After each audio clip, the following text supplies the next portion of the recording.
Building America is brought to you by MCI. Welcome to Building America with New England's Best. This week we'll be featuring 3 companies which have recently been named to Inc. magazine's highly coveted list of the 500 fastest growing privately owned companies in America. As a group, the companies named to the list have created tens of thousands of jobs in the past 5 years, a time of little new job creation in the economy in general. That doesn't include the jobs they have promoted among the many companies they do business with.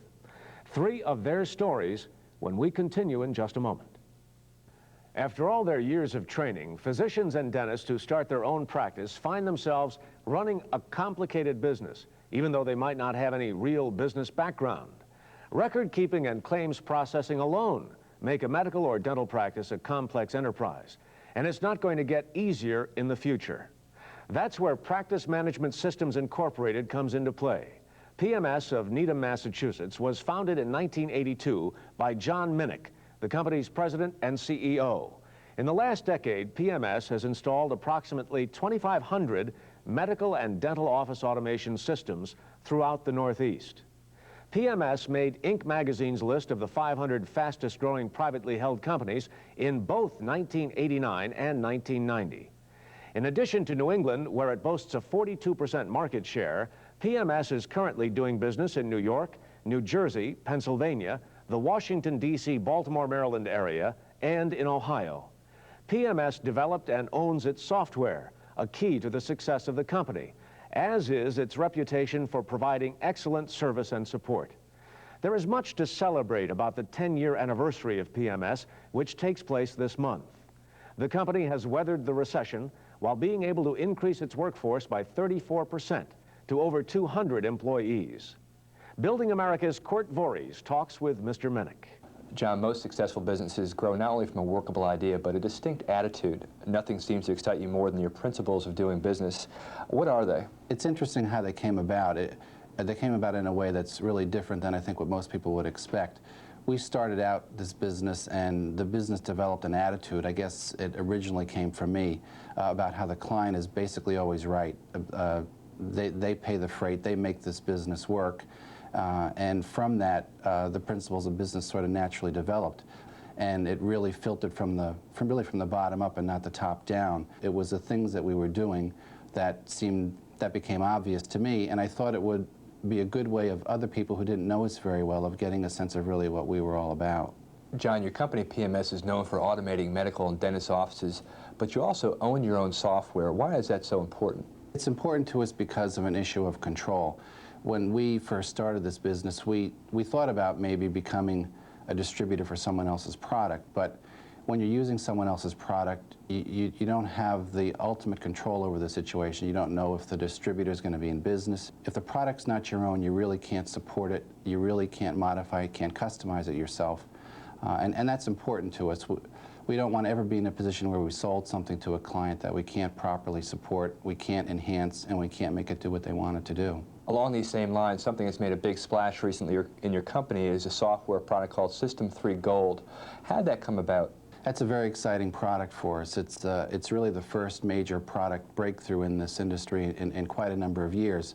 And it's a product that we developed by soliciting our existing clients to find out what their needs were today and what they expected their needs to be in the future. We probably spent more time assessing what their needs were than we did in actually writing and coding the product. And it's full of a lot of great features that they need today, but more importantly, we've incorporated in a lot of things that they're going to need in the future because of cost containment and reimbursement issues. Your company has increased its employment base by 34% in the last 2 years. Many companies are recording layoffs. How is it that your company's been able to hire people?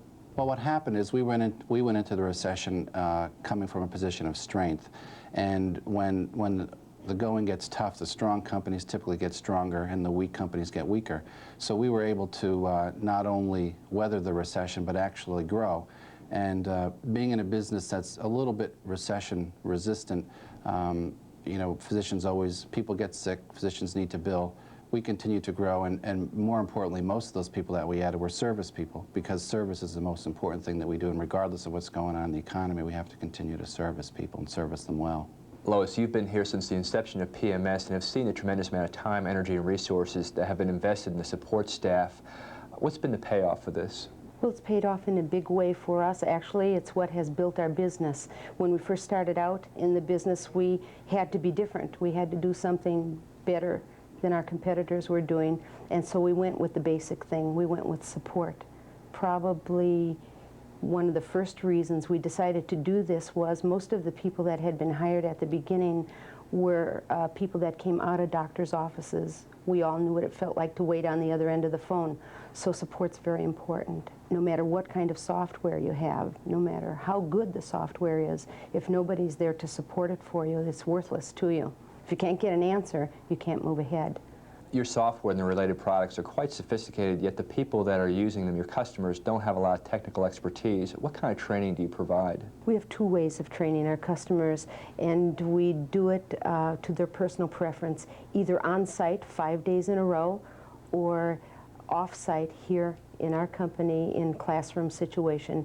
Even if they are in a classroom situation, we go out to their practice for at least 2 to 3 days. We just find that on-site is essential. The main function of your support center is to support your software and the systems that you install in your clients' locations, but you also provide support in other areas. We support them in other products, such as OneWrite Plus, which is an accounting package, word processing, which is PFS Write, and Multimate. And we also support electronic claims for electronic claim submission, which is a very big thing right now and probably the wave of the future. All claims within a few years will be submitted electronically rather than on paper. Alan, I understand you actually interview several hundred candidates before you choose a new account representative. Is that accurate? That is true. Sometimes we'll interview up to 100 candidates to try to find the right person. We feel by choosing the right people, we can give our prospective clients the best opportunity to see our company and to see the people behind it. That's very important to us, and we spend a lot of time when interviewing.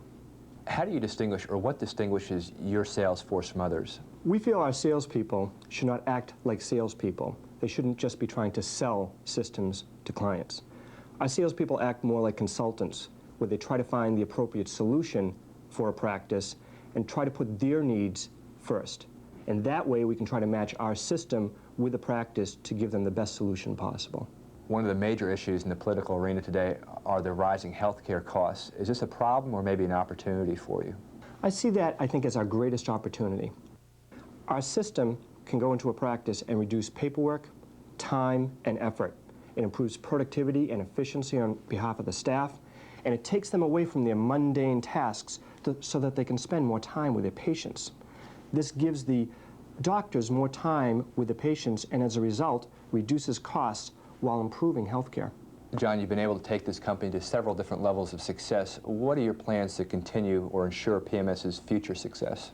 It's clear that this industry is changing a lot, and that cost containment issues are important to all of us as employees, as employers, as consumers of healthcare, and that our company needs to be poised to position products for our clients for the future that are going to enable them to deal with that much more efficiently so that they can continue to provide good healthcare to their patients.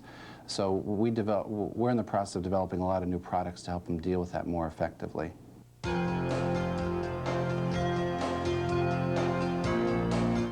Thank you for joining us here today on WCVB Channel 5. We'd like to give special thanks to our sponsor, MCI, and the businesses featured today for their time and support. Now stay tuned for ABC Sports.